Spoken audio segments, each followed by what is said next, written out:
ಇದೊಂದು ರಾಡ್ ಹಾಕಿದ್ರೆ ಮುಗೀತು, ಬೋರ್ವೆಲ್ಲೇ ಮುಗ್ದೋಗ್ಬಿಡುತ್ತೆ. ಕೊನೆ ರಾಡು.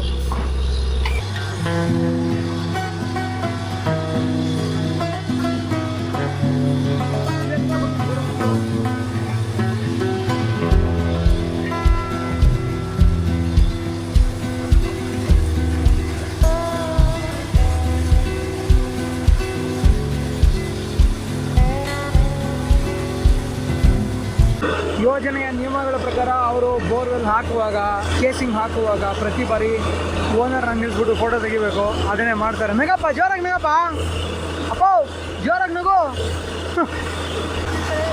ಕೊನೆ ಪೈಪು ಚೆನ್ನಾಗಿ ನೀರು ಬಂದಿದೆ, ಸಖತ್ ಖುಷಿ ಆಯಿತು. ಅವ್ರದ್ದೊಂದು ಗೋಣಿ ಚೀಲ ಹಾಕಿದ್ರೆ ಚೆನ್ನಾಗಿತ್ತು. ಇದೇ ಕೊನೆ ಸಲ ನೀರು ಬರೋದು. ಇದಾದ್ಮೇಲೆ ಹಂಗೆ ಎತ್ತುತ್ತಾ ಇರ್ತಾರೆ ಮೇಲಕ್ಕೆ.